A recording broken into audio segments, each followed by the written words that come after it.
What's going on, you guys? Mason Ramon here, and welcome back to Kaiju Figure Reviews. It has been a long time since I have done a Kaiju figure review, and now I have finally returned to do another one. So today we're going to look at a pretty special figure that I got about a month ago. And so, here he is.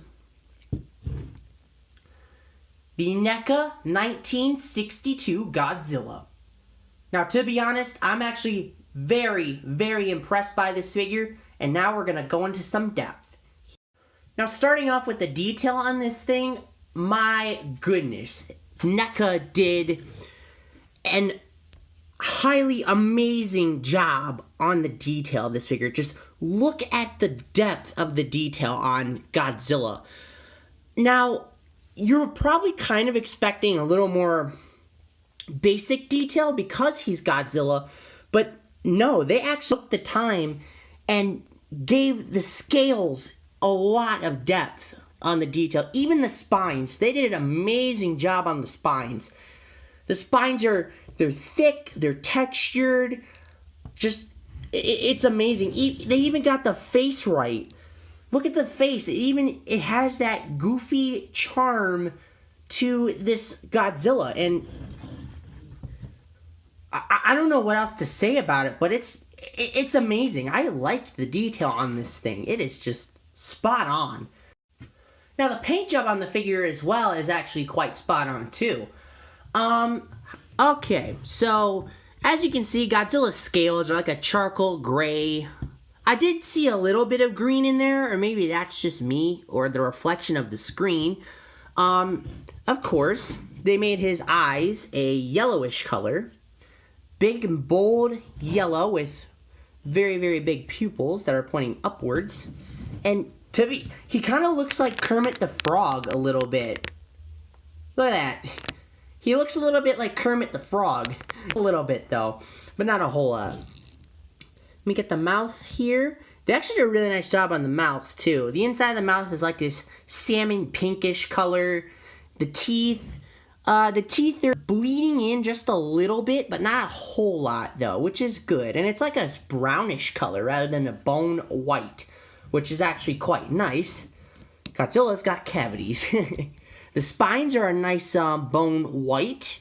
It's got the texture on there. Same with the fingers are gray. Same with the toes. And none of the toes are actually bleeding in, which is actually quite nice. One nitpick about the paint job, though, is towards the bottom of the tail. It's minor, though, but I don't think they really took the time and painted these properly. I think they just took the brush and just slid it right on. As you can see, there's some paint scuffs on there right here in this area. And it looks like they didn't really focus that much at the end of the tail. But it's a minor nitpick that I have about this paint job. But other than that, the paint job is just, it's really, really good. It's really accurate to the film. Now, seeing that this is a NECA Godzilla, it does have quite a bit of articulation.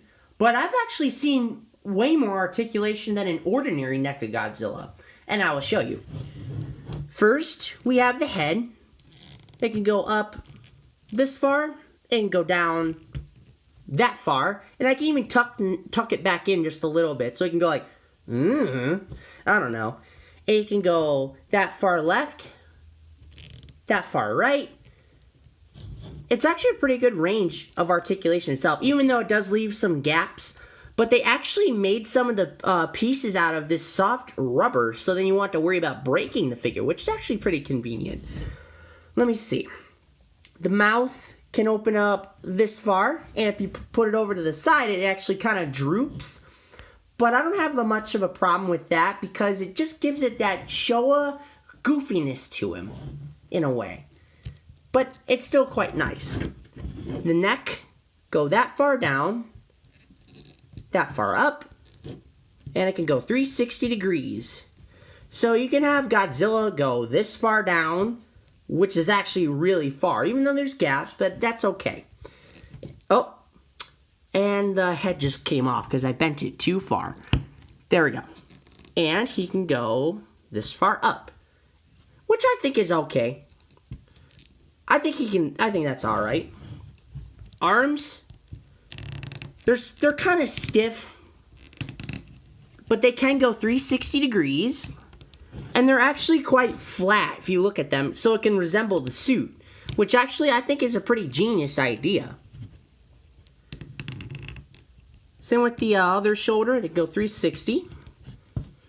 There's a hinge at the elbow, which you can bend up, you can bend down, and you can rotate it.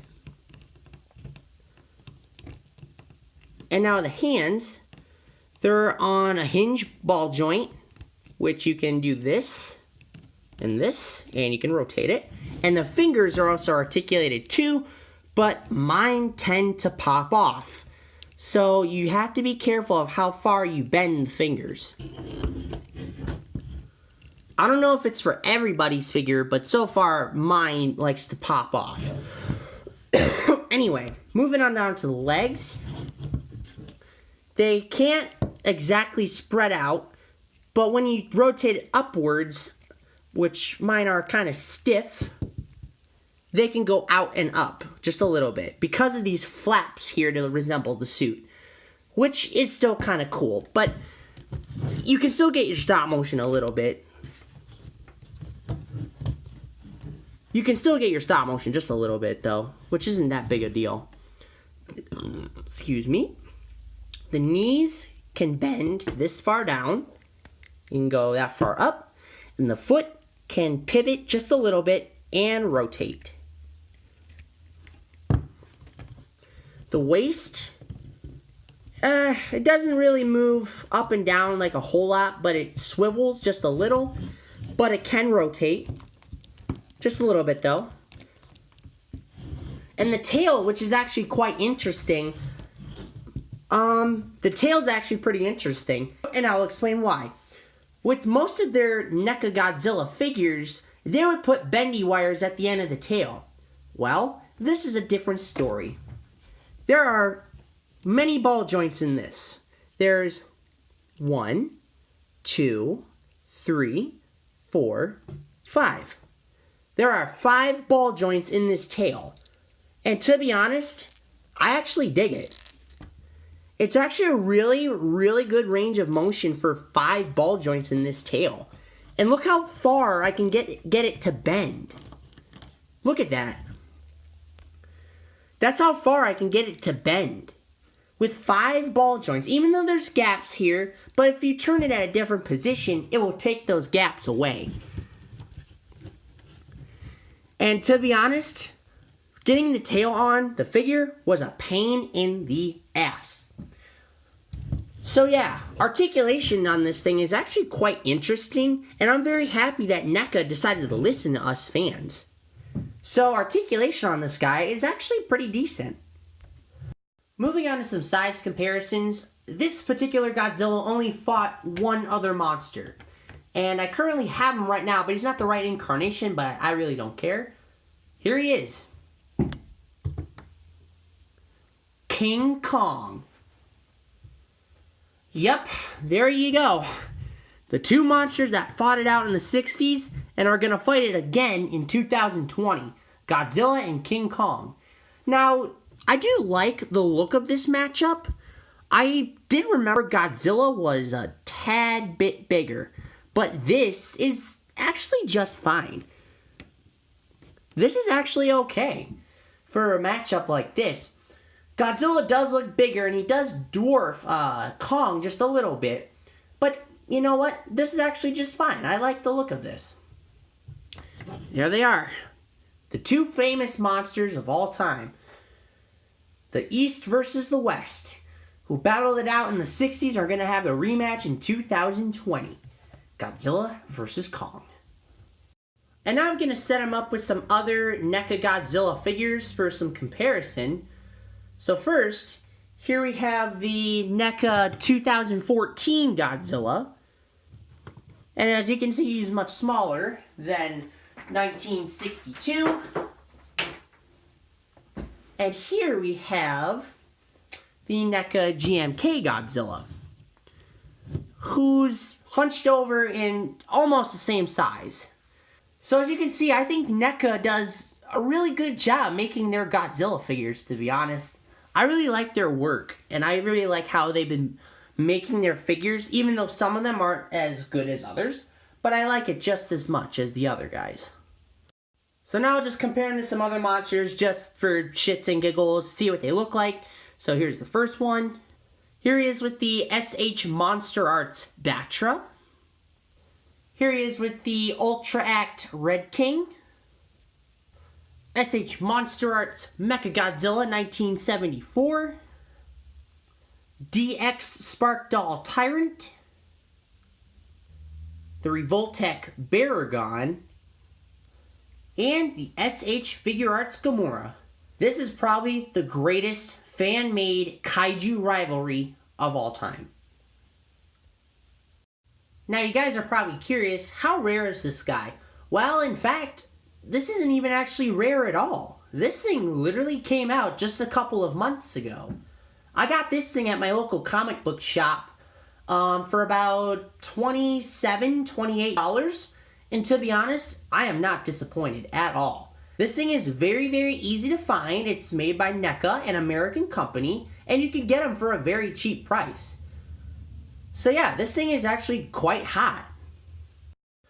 Now before I give this guy a grade, I'll give you a brief recap. The detail is superb compared to the other NECA figures they've been working on.